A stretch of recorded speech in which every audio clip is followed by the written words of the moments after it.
वज़ीर आज़म की army chief general Asim Munir पर कातिलाना हमले की सोशल मीडिया पर मुहिम चलाने की शदीद मज़म्मत। वाज़ेह कर दिया कि पाकिस्तान और उसके इदारों के खिलाफ हर साजिश कुचल देंगे। मुतालिका इदारों को मुहिम चलाने वालों के खिलाफ अंदरूनी और बैरूनी मुल्क कानूनी इक़दाम करने की भी हिदायत।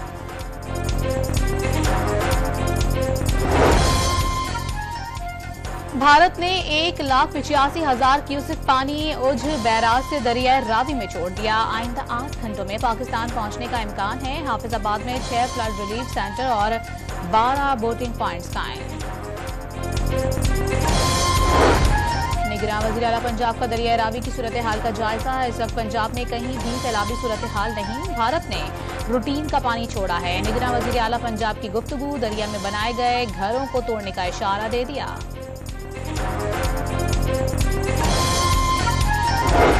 खर के मुख्तलिफ इलाकों में मूसलाधार बारिश। आसमानी बिजली गिरने से मियाँ बीवी जाँ बहक। केरथर पहाड़ों और काछू में शदीद बारिशों के बाद दादू की नदी नालों में तुग़यानी।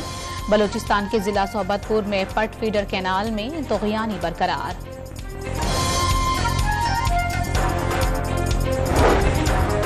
फातिमा जिन्ना को हराकर पाकिस्तान की जमहूरियत को हरा दिया गया। सूबों की तकसीम को गद्दारी कहने वाले से बड़ा कोई गद्दार नहीं। किसी का मेयर बन जाने से वो कराची का मालिक नहीं बन जाएगा। MKM कन्वीनर खालिद मकबूल सिद्दीकी की मीडिया से गुफ्तगू। पार्लियामेंटेरियन स्कीमों के लिए मुख्तस 90 अरब में से 61 अरब 26 करोड़ रुपए सिर्फ 3 माह में जारी करने का फैसला। गुज़िश्ता साल रह जाने वाले मजीद 20 अरब रुपए भी इंतखाबात से कबल ही जारी होंगे।